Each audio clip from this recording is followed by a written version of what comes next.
So here you are getting to watch the third reel, 3 times, it's just over and over and over again. So I call him back up and he says, are you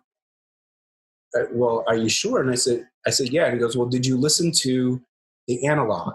I said, not yet. And he said, so his theory was because these movies were originally analog, that this is the first time they're being digitally remastered, that maybe something fell out of the remastering process. So, or, something dropped out. So I go back and I listen to Dolby Analog, and it's missing from there as well. So of course he's confused. He doesn't know. He doesn't get it. He's like, well,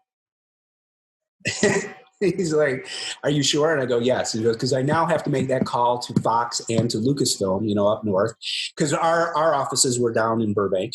And so he had to call the ranch. And I said, there's missing dialogue. And of course, when he made the call, no one believed me. And I said, well, here's the deal. I'm not going to pass these because there's missing dialogue. And I don't want these to go to print because this is not right. And I said, but here's the other problem.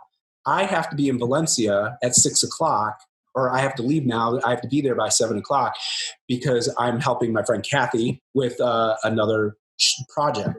So I said, I'll leave the print here and you guys can look at it. Well, when I got home that night around midnight, so back in those days, microcassettes, answering machines, they're about this big. And so they're on my voicemail. I preserved the voicemail to MP3, and this is what it was. 6:35 here on Thursday evening. Wanted to let you know that I spoke with Ted Galliano over at Fox, who, as you know, is their senior VP of Post. And in our conversation, he said, hey, who's been catching that stuff with the French reels? Whoever it is, tell him he's a god, and give him a big kiss for us, because I don't know how we fucked up and missed it. But and then he said, was it Todd? And I said, yeah, it was Todd Abrams. And he said, I knew it. Apparently he and Tom were talking about who it might have been, and they suspected you. So you have been praised from the post gods at Fox. There you go. See you, bye. And the Dark Lord was born. So that's where my career changed, because I was then instantly promoted, and so I was now overseeing the remixes because what I found was a much larger problem. So when we were going through the foreign versions of Star Wars, no one really caught it because no one was really looking for anything like that. And basically what... They probably had a lot of people who didn't speak their language watching them, right? There's that too. And so the problem is that if they didn't see their lips moving, they didn't replace the language. So stormtrooper voices...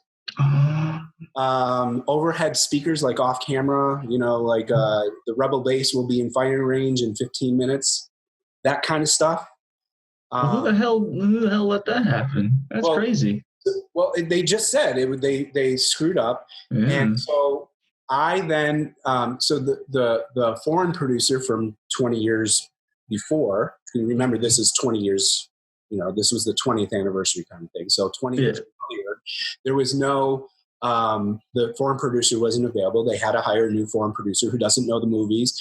And so I sat with her and the remixer at Tadeo, and we would go through, and we went through all 3 movies, and if there was something missing, I would stop and I say, there's dialogue missing here.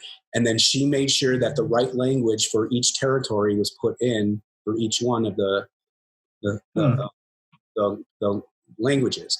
And then that's when I was given 24-hour notice to go to Rome to oversee the printing process.